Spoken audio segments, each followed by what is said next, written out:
Good morning. It's a wonderful Wednesday. And I was up at 4 o'clock this morning because I couldn't sleep.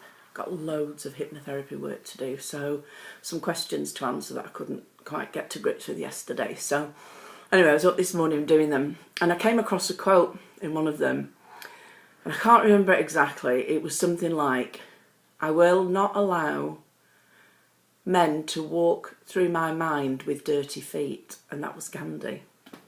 And I think that's a fantastic quote for what these tips are this week. And because the tips are on this week about clearing out mood hoovers, how to deal with negativity, I just thought that quote was absolutely perfect.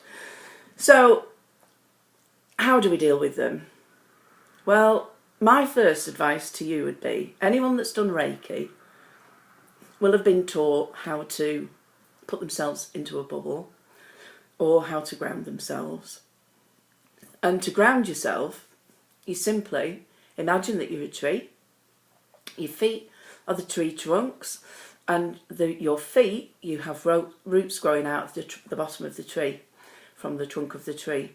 And they all push down into Mother Earth, and you wrap around everything that's there, and then you bring up all the lovely earth energy, and then you bring it right up, all the way through the chakras, up and out through the crown, and then you bring the cosmic white light down into the crown, all the way down through the central spinal column, down to the base, right down through the legs and into the roots. You then actually connect to cosmos and to earth. And you've done that of your own choice. The other way to do it, it's a great one. I used to just surround myself with an energy bubble, but now the way that I do it, imagine that there's a bubble floating around the room, you know, like from a bath. And I see that bubble expanding, and I see it rising, goes above my head, and I see the bubble turn itself inside out and begin to encapsulate all of me. And that's a great way, another way of just protecting yourself. But you have to centre yourself or protect yourself from the mood hoovers, because if you don't, they'll just, not intentionally and certainly not consciously in most cases, because most people don't realise that they're a mood hoover. Most people, their parents could be mood hoovers. Their parents before them could be mood hoovers. No one sets out to be a mood hoover. I certainly don't.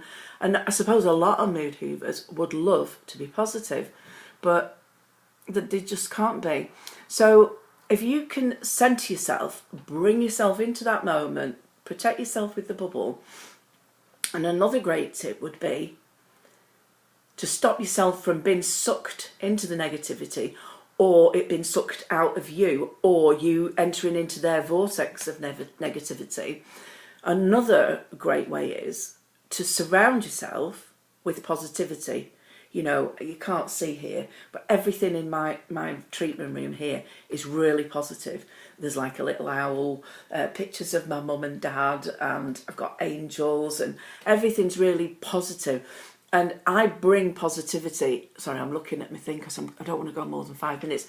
And I bring the positivity to me. And I know that mood hoovers or energy vampires, whatever you want to call them, that's not a nice word really. I know I've used it in the past, but they can't live in the light. They can't live in the positivity.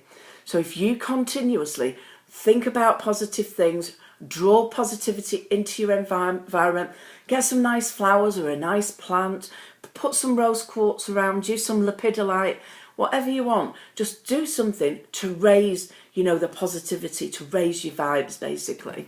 And if you can do that, honestly, you'll go a long way to dealing with them. And the final thing, understand that most mood hoovers are unwilling to change. And I've got mood hoovers in my life who I love dearly, but I don't allow them to do anything to me. I step away from it, and then I do what I did yesterday. And tomorrow there's a great tip for pushing people away, not in a nasty way, but in a really good way. So that's my tip for Wonderful Wednesday. I hope that your day is absolutely filled with magic, and I hope this has helped you. Get in touch if there's anything you need to ask me. I'm always there. All right, look after yourself. See you soon. Bye.